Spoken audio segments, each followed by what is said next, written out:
Bismillahirrahmanirrahim. Assalamualaikum warahmatullahi wabarakatuh. Perkenalkan, nama saya Meta Berlia Marjani. Saya dari kelas 2C, 1 Ilmu Keperawatan Universitas Muhammadiyah Tasikmalaya. Di sini saya akan menjelaskan mengenai materi integrasi agama dan ilmu pengetahuan. Sebelum masuk ke materi, saya akan menjelaskan bahwa telah jelas bahwa agama dan ilmu pengetahuan itu tidak ada pertentangan atau bersifat integral, tidak dapat dipisahkan antara satu dengan yang lainnya. Hubungan tersebut menunjukkan betapa positifnya Islam memandang ilmu pengetahuan dan hal-hal yang berkaitan dengan kegiatan ilmiah.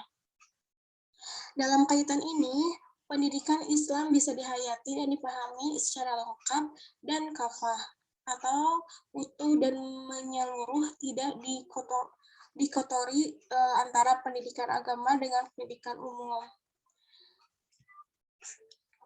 Selanjutnya,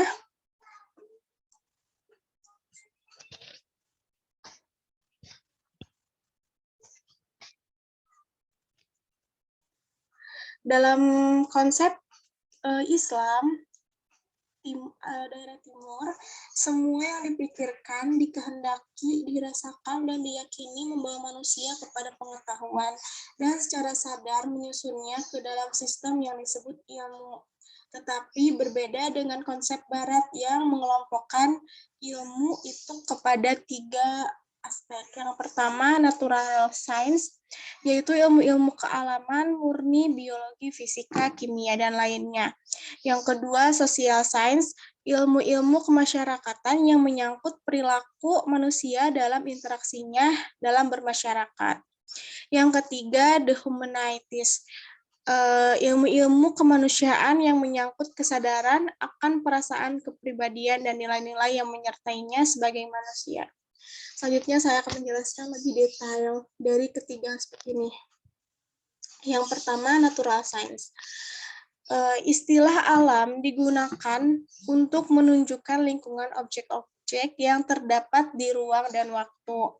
Dalam arti yang sangat luas, alam ialah hal-hal yang ada di sekitar kita yang dapat kita serap secara inderawi.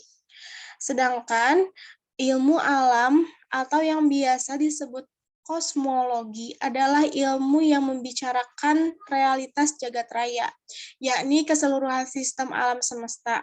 Kosmologi terbatas pada realitas yang lebih nyata, yakni alam fisik yang sifatnya material. Penciptaan Allah atas alam semesta merupakan bukti terang tentang kepemilikannya atasnya dan haknya untuk mengaturnya. Tidak ada seorang pun yang menjadi sekutunya dalam kepemilikan. Tidak ada satupun yang menjadi sekutunya dalam kepemilikan. Tidak ada satupun juga yang dapat menentang pengaturannya.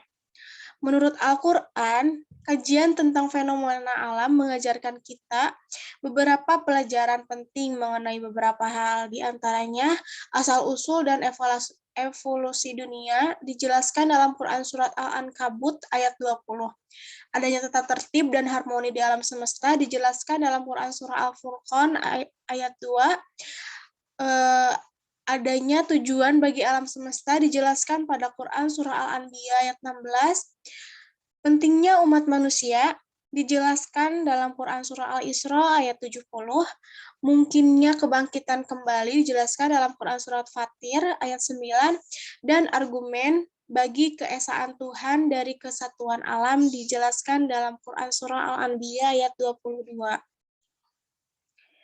Dari beberapa pembahasan di atas, terdapat beberapa pernyataan yang bisa disimpulkan, antara lain, yang pertama, ajaran Islam sangat menghargai ilmu pengetahuan. Ayat-ayat Al-Quran banyak sekali memberi motivasi untuk inzar atau meneliti, baik secara tersurat ataupun tersirat. Yang kedua, pengembangan ilmu pengetahuan secara umum dan ilmu alam secara khusus sejalan dengan ajaran Islam yang menginginkan kemudahan dan kesejahteraan bagi umat manusia. Yang terakhir, pengembangan ilmu pengetahuan dan ilmu alam yang bertujuan untuk kepentingan pribadi atau kelompok, tanpa menghiraukan kepentingan orang lain, bertentangan dengan tujuan ajaran Islam. Selanjutnya, social science. Seperti yang sudah dijelaskan sebelumnya, ilmu sosial adalah ilmu-ilmu kemasyarakatan yang menyangkut perilaku manusia dalam interaksinya dalam masyarakat. Dalam pengertian lain, ilmu sosial atau ilmu pengetahuan sosial adalah cabang ilmu pengetahuan yang dalil-dalilnya, hukum-hukumnya berlaku secara universal, tetapi penerapannya sangat bergantung pada situasi dan kondisi di mana ia digunakan. Contoh cabang ilmu sosial seperti ilmu sosiologi, ilmu politik, ilmu administrasi, ilmu ekonomi, ilmu hukum, dan sejenisnya. Dari uraian di atas, jika dibandingkan dengan ilmu eksakta atau kealaman, terlihat adanya perbedaan prinsip antara ilmu sosial dan ilmu eksakta. Perbedaan itu terletak pada segi penerapannya di lapangan, yaitu ilmu eksakta tidak dipengaruhi oleh situasi dan kondisi, sedangkan ilmu sosial sangat dipengaruhi oleh situasi dan kondisi di mana ia diterapkan. Jika ilmu kealaman dapat berimplikasi kepada keimanan manusia sebagai makhluk kepada Sang Holik, maka ilmu sosial pun demikian. Ia akan membawa manusia kepada jiwa yang religius dengan memahami fenomena-fenomena sosial. Oleh karena itu, ilmu sosial menyangkut tentang hubungan manusia dalam masyarakat. Maka objek kajian ilmu ini adalah pada manusia dan masyarakat itu sendiri. Dan yang terakhir, Islam dan humaniora. Pengertian lain menyebutkan bahwa humaniora adalah ilmu yang berkaitan dengan rasa seni yang dimiliki oleh manusia, seperti seni sastra, musik, pahat, lukis, dan sebagainya.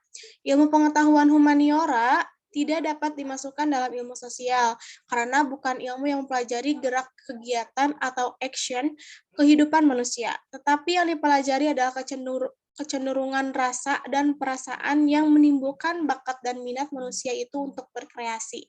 Tujuan humaniora adalah membuat manusia lebih manusiawi, dalam arti membuat manusia lebih berbudaya. Sedangkan tujuan lebih lanjut dijelaskan bahwa muara dari ilmu humaniora adalah munculnya sosok yang humanis, yakni orang yang mendambakan dan memperjuangkan terwujudnya pergaulan yang lebih baik, berdasarkan asal-asal kemanusiaan, pengabdi kepentingan sesama umat manusia. Mungkin itu saja yang bisa saya sampaikan. Mohon maaf jika ada kekurangan. Terima kasih atas perhatiannya. Assalamualaikum warahmatullahi wabarakatuh.